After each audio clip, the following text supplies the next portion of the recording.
case briefs, and so much more. LSData's got what you're looking for.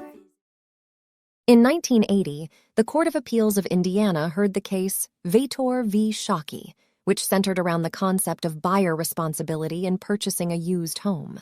The court ruled that there is no legal obligation for a seller to provide an implied warranty of habitability for a used house unless they fraudulently misrepresented the condition of the property. The situation began when Judy and Richard Shockey bought a house from Thomas Vetor with a warranty on the septic tank.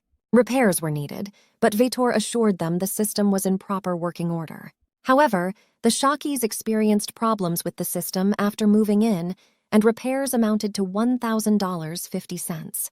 They sued Vetor in small claims court, and the trial court found Vetor liable for latent defects not discoverable by a reasonable inspection.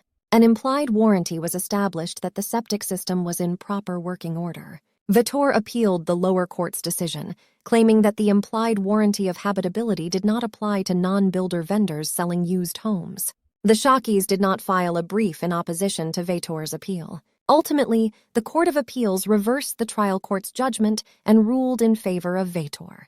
The court refused to extend the implied warranty of habitability to sellers of older homes, holding that they were only liable for defects if there was fraudulent misrepresentation involved. Alternative theories of recovery were not considered due to the limited information and scope of the trial court's judgment.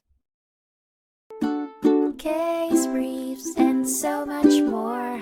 LSData's got what you're looking for. Visit lsd.law, elevate your mind. Leave the stress of class.